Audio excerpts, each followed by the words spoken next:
Bismillahirrahmanirrahim. Assalamualaikum warahmatullahi wabarakatuh. Salam sejahtera untuk kita semua.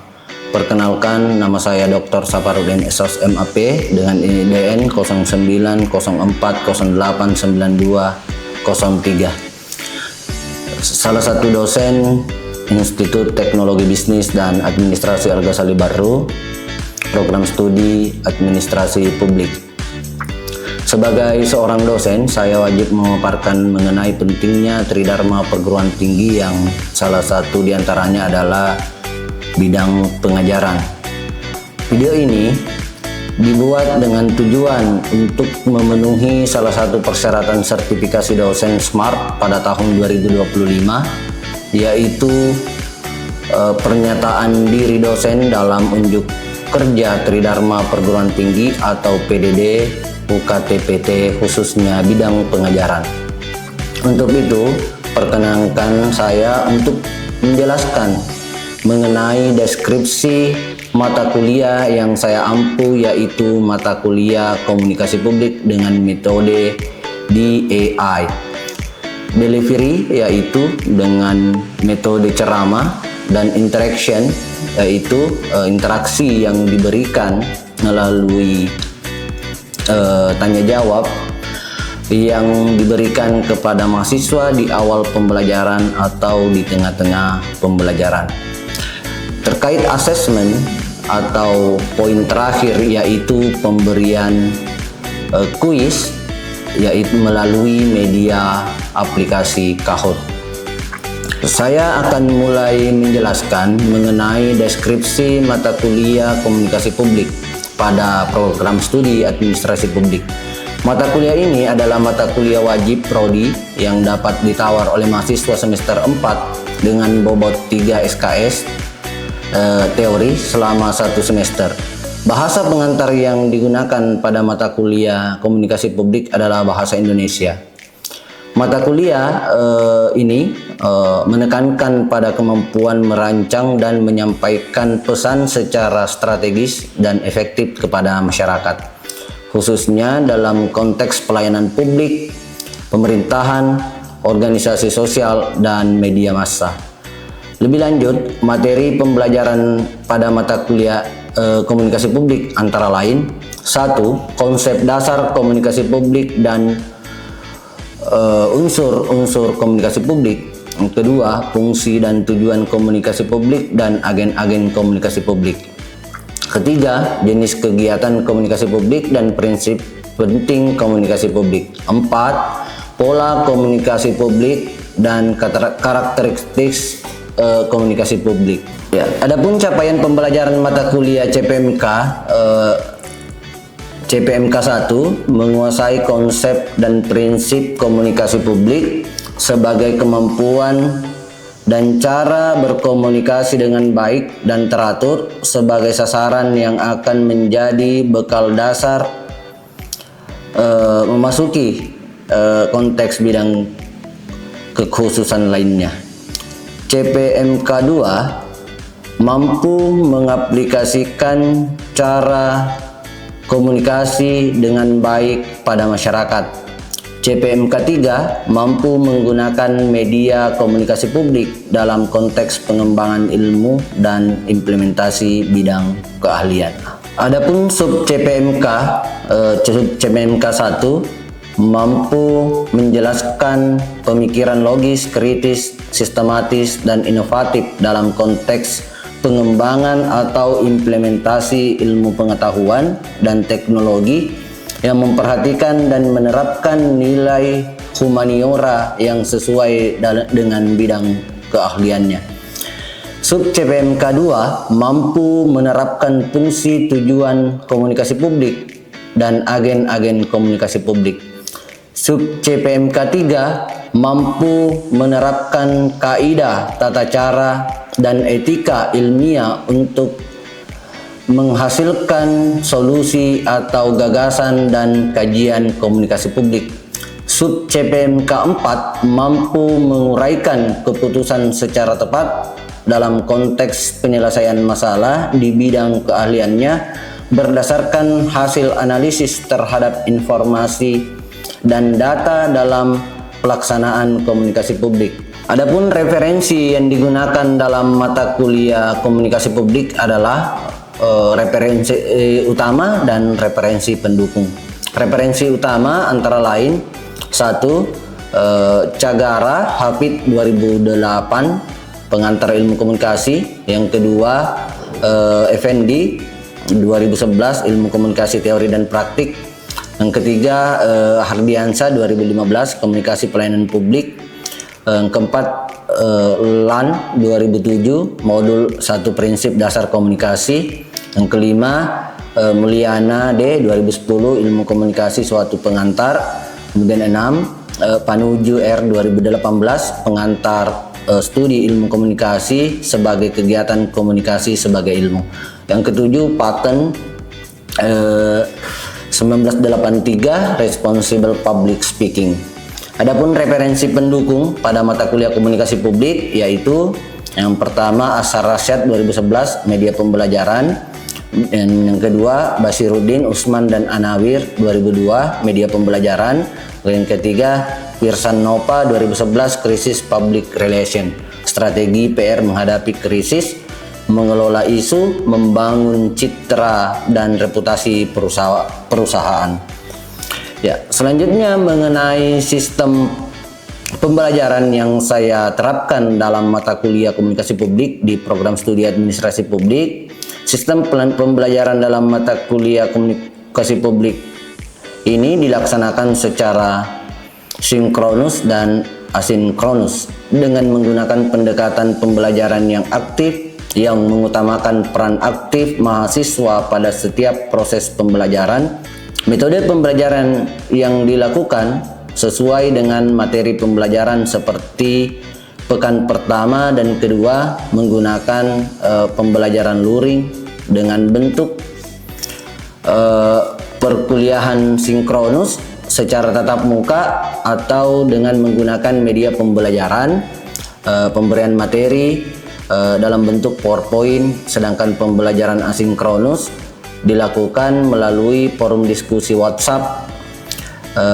Hal ini dilakukan dengan tujuan memudahkan mahasiswa dalam berdiskusi terkait mata kuliah komunikasi publik di program studi administrasi publik. Mata kuliah komunikasi publik ini dilaksanakan selama 16 kali pertemuan. Pertemuan 1 sampai 7 adalah pemberian materi, kemudian pertemuan ke-8 adalah ujian tengah semester, pertemuan ke-9 sampai 15 materi setelah ujian tengah semester, dan pertemuan ke-16 adalah ujian akhir semester.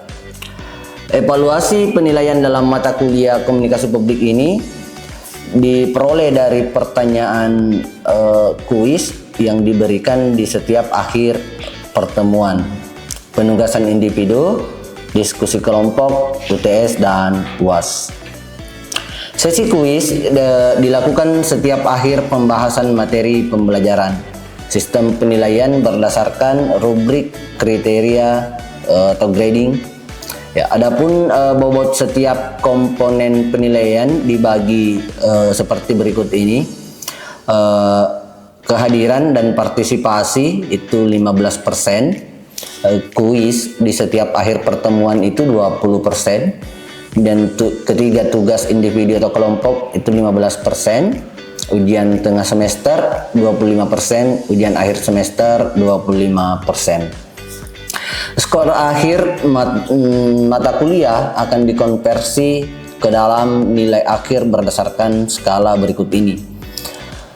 Skor akhir nilai 86 sampai 100 nilainya A, kemudian 71 sampai 85 nilainya B, 56 sampai 70 nilainya C, 41 sampai 55 nilainya D, 0 sampai 40 nilainya E.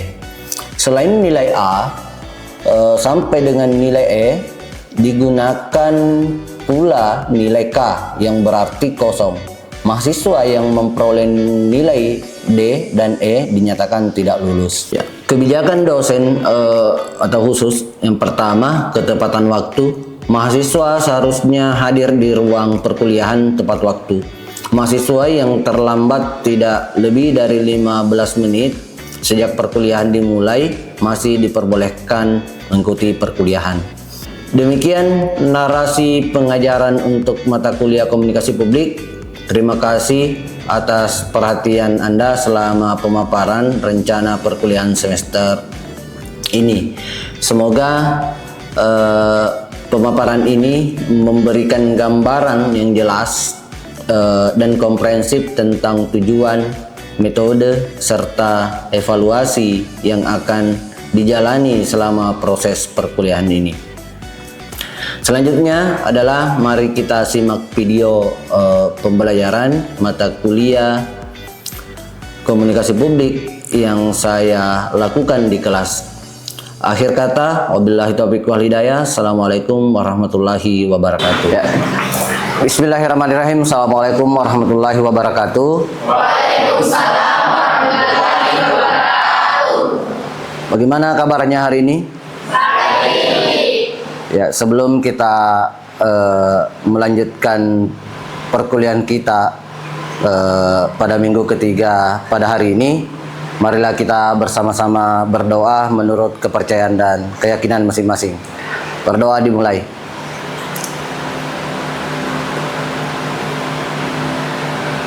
Selesai. Ya, baik. Selanjutnya akan kita pelajari pada hari ini adalah dalam mata kuliah komunikasi publik pada minggu ketiga terkait dengan penerapan fungsi dan tujuan agen komunikasi publik, di mana tujuan pembelajaran pada hari ini adalah setelah mengikuti materi ini, mahasiswa diharapkan mampu yang pertama menjelaskan penerapan fungsi komunikasi publik dalam konteks administrasi publik, kemudian yang kedua menjelaskan tujuan utama dan komunikasi publik, kemudian yang ketiga menyebutkan dan menjelaskan agen-agen komunikasi publik serta perannya. Nah, minggu lalu kita sudah pelajari terkait dengan apa itu komunikasi publik.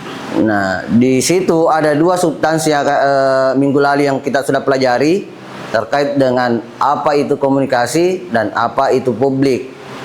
Nah, apa yang dimaksud dengan komunikasi? Jadi kita mengulang kembali materi yang minggu lalu yang sudah kita pelajari. Apa itu komunikasi? Siapa? Ya, silakan. Izin menjawab. Assalamualaikum warahmatullahi wabarakatuh. Perkenalkan, saya Agila Umayyah Ahmad. Adapun komunikasi yaitu adalah proses penyampaian pesan, ide, ataupun informasi dari satu pihak ke pihak lain yang bertujuan untuk memahami dan dipahami. Ya, baik. Kita berikan dulu aplaus buat temannya. Ya. Jadi, kalau publik apa? Siapa? Ya, silakan. Izin menjawab pertanyaan. Jadi yang dimaksud dengan publik adalah sekelompok orang yang memiliki perhatian, kepentingan atau keterlibatan dalam suatu isu atau organisasi atau kebijakan tertentu. Oke, kita berikan dulu aplaus buat temannya. Ya, jadi benar ya apa yang disampaikan oleh temannya tadi terkait apa itu yang dimaksud dengan komunikasi dan apa itu yang dimaksud dengan publik. Ya, jadi komunikasi itu memang sangat penting dalam kehidupan sehari-hari. Nah, di dalam komunikasi tentu ada pesan yang disampaikan, ada seseorang yang menyampaikan pesan, kemudian ada pesan, kemudian ada penerima ya dari pesan itu. Nah, tentu di si penerima pesan itu yang kemudian akan menerima pesan sehingga bisa dilaksanakan atau dilakukan atau ditindaklanjuti. Nah, kalau publik itu lebih kepada cakupannya luas ya, masyarakat seperti itu. Oke. Sekarang kita lanjutkan untuk materi ketiga atau minggu ketiga terkait penerapan fungsi, tujuan dan agen komunikasi publik. Ya, kita lihat dulu untuk yang pertama, fungsi komunikasi publik.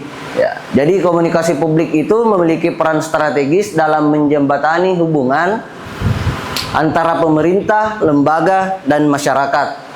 Ya, fungsi utamanya meliputi yang pertama kita lihat informasi, bahwa fungsi informasi itu bertujuan menyampaikan fakta, data, atau kebijakan kepada publik agar mereka mengetahui apa yang sedang atau akan terjadi. Ya, jadi namanya juga informasi, tentu harus disampaikan lebih awal terkait kebijakan-kebijakan yang atau program-program yang akan dilakukan oleh pemerintah.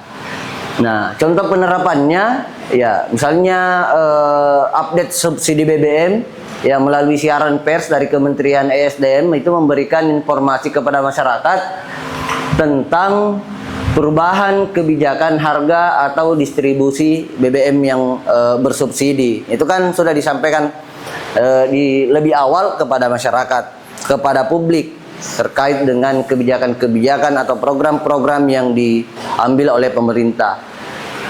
Kemudian yang kedua, fungsi yang kedua adalah edukasi. Nah, penjelasannya meningkatkan pemahaman dan pengetahuan masyarakat terhadap isu-isu publik, ya, atau kebijakan pemerintah. Komunikasi dilakukan untuk mencerdaskan dan mengubah pola pikir. Nah, artinya ini bahwa memberikan pemahaman kepada masyarakat terkait dengan kebijakan-kebijakan atau isu-isu kebijakan yang diambil oleh pemerintah. Nah, agar masyarakat tidak salah paham terkait program-program itu, kebijakan-kebijakan itu. Nah, contoh penerapannya ya sosialisasi bahaya demam berdarah oleh Dinas Kesehatan itu membantu masyarakat memahami penyebab, gejala, dan cara pencegahan demam berdarah. Nah, itu contoh penerapannya.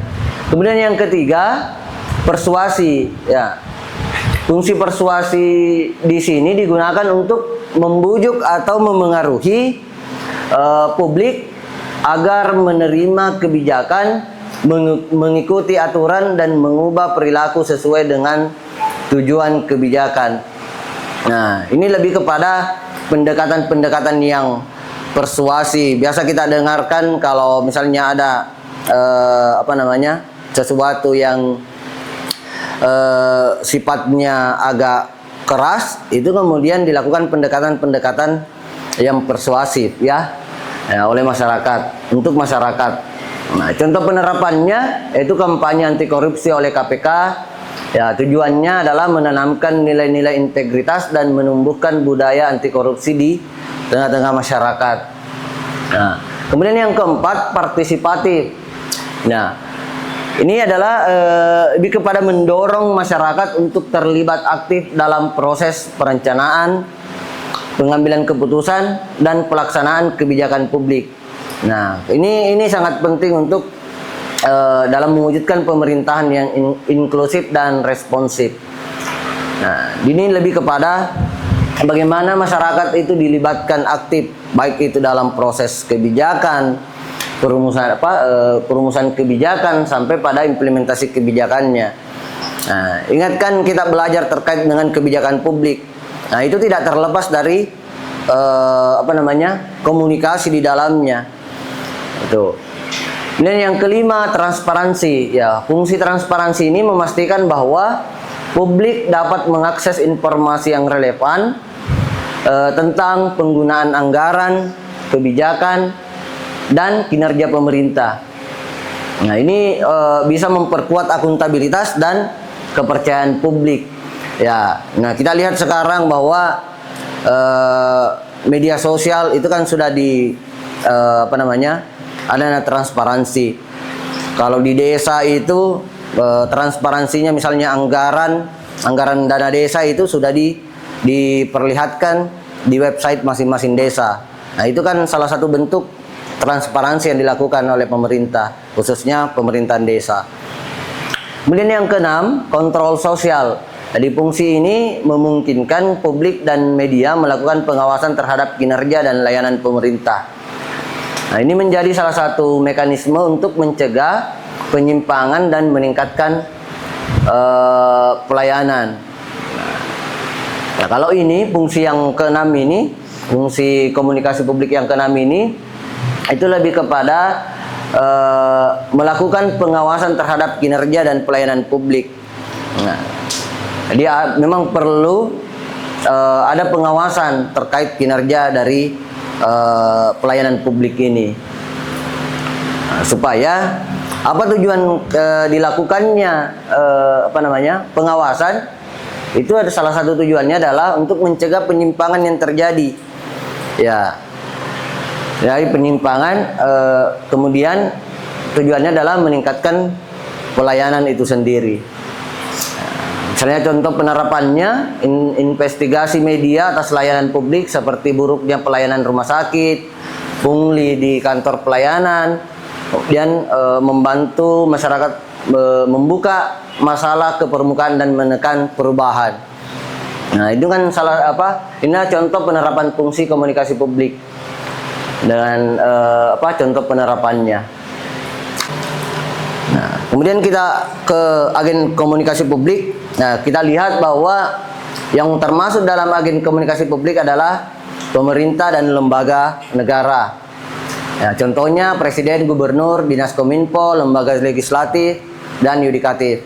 Kemudian media massa, televisi, radio, surat kabar, portal berita, jurnalis sebagai pembentuk opini. Kemudian organisasi non pemerintah, NGO atau LSM, menyuarakan isu publik dan melakukan advokasi. Kira itu untuk materi kita minggu ini, untuk minggu ketiga ini.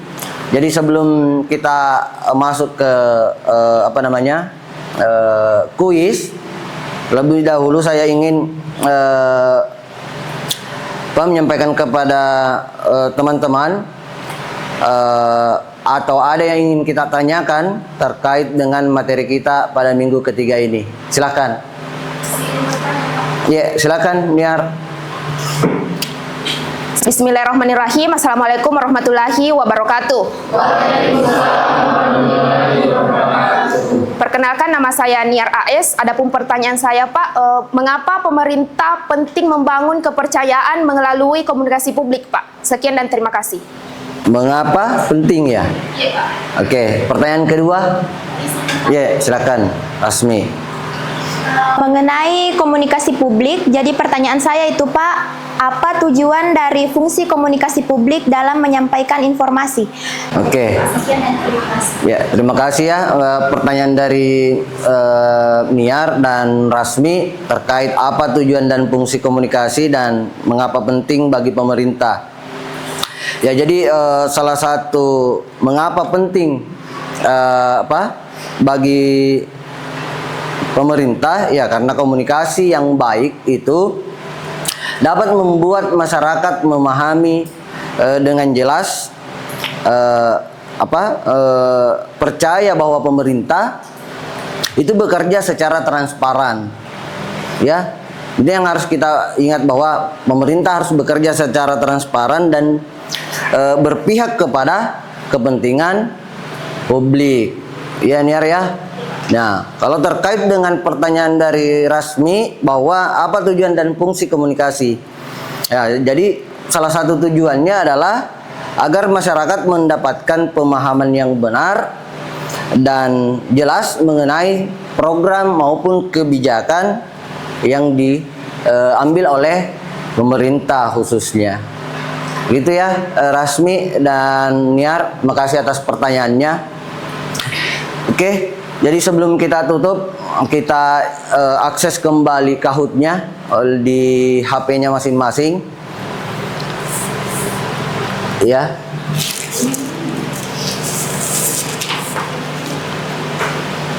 Silakan diakses kembali. Ya, game PIN-nya itu 6574179. Ya, silakan masuk bergabung.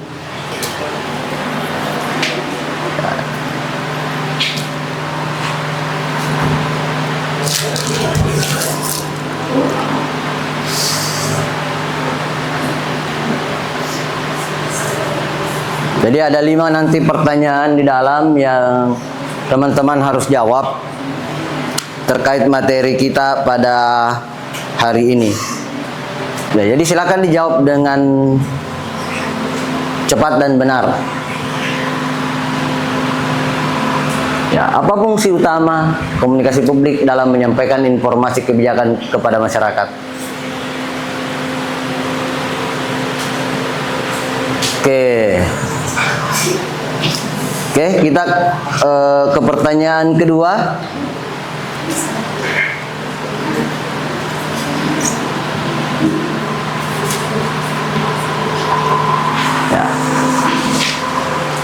Ya, pemerintah mengumumkan jadwal vaksinasi nasional melalui media sosial. Ini merupakan penerapan fungsi. Oke.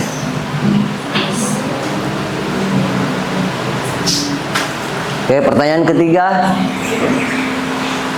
Salah satu tujuan utama komunikasi publik adalah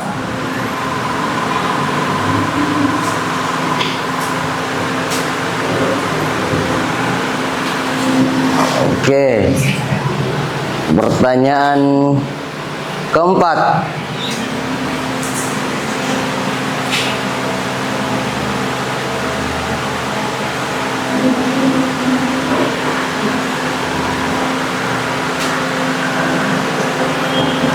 Oke, pertanyaan kelima, ya pertanyaan terakhir.